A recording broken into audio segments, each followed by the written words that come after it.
সদ্য ক্ষমতা হারানো আওয়ামী লীগ সরকার ও ঋণ খেলাপিরা গত দেড় দশকে অনেকটা হাতে হাত রেখেই চলেছেন।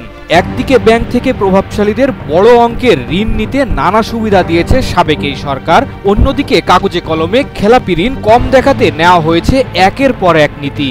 এরপরও 15.5 বছরে খেলাপি ঋণ নথিপত্রে যতটা বেড়েছে তা আর্থিক খাতের ভয়ঙ্কর এক চিত্র তুলে ধরছে। এই সময়ে শুধু ব্যাংক খাতেই খেলাপি ঋণ বেড়েছে 1,88,910 কোটি টাকা। এই ঋণের বড় অংশই আদায় অযোগ্য।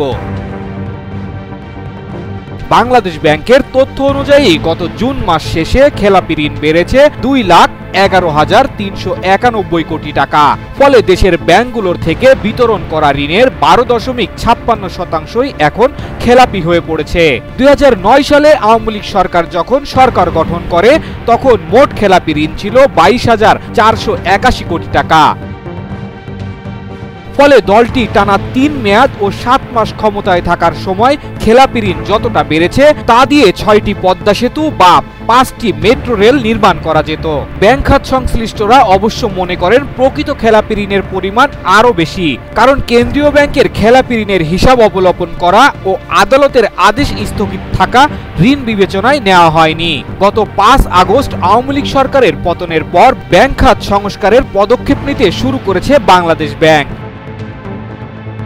ইতিমধ্যে 9টি ব্যাংকের পরিচালনা পর্ষদ পুনর্গঠিত করা হয়েছে, যার বেশিরভাগই নিয়ন্ত্রণ ছিল এস আলম গ্রুপের হাতে।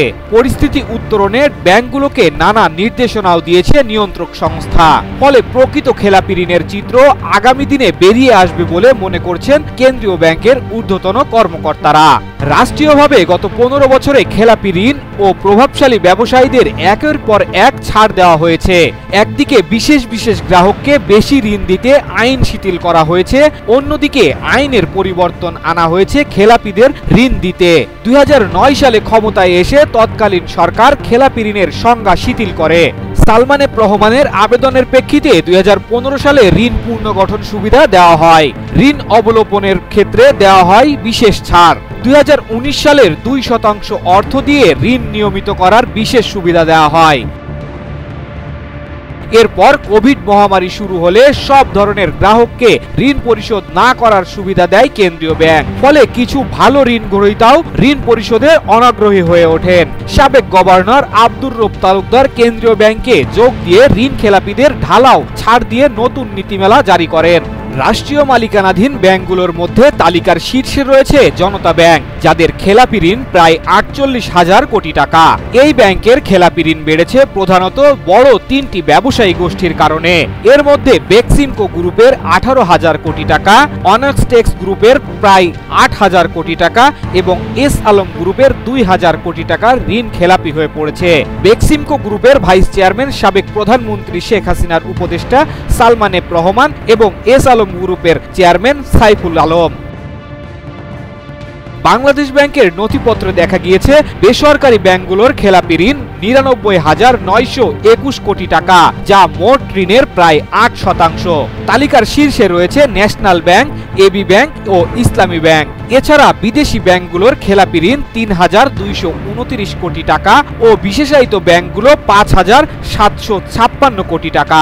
গত ডিসেম্বরে ব্যাংক খাতে খেলাপি ঋণ ছিল 1,45,633 কোটি টাকা।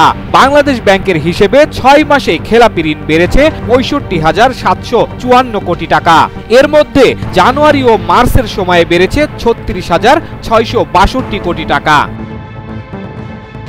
রাষ্ট্রীয় ব্যাংকগুলোর পাশাপাশি এখন বেসরকারি ব্যাংকেও খেলাপি ঋণ দ্রুত বাড়ছে। কেন্দ্রীয় ব্যাংকের তদারকি, সাবেক ও বর্তমান আমলাদের পর্ষদে পরিচালক হিসেবে নিয়োগ অনেক বেসরকারি ব্যাংকের খেলাপি ঋণের লাগাম পড়াতে পারছে না। সত্য, বস্তুনিষ্ঠ ও নিরপেক্ষ দৈনিক জনবাণী।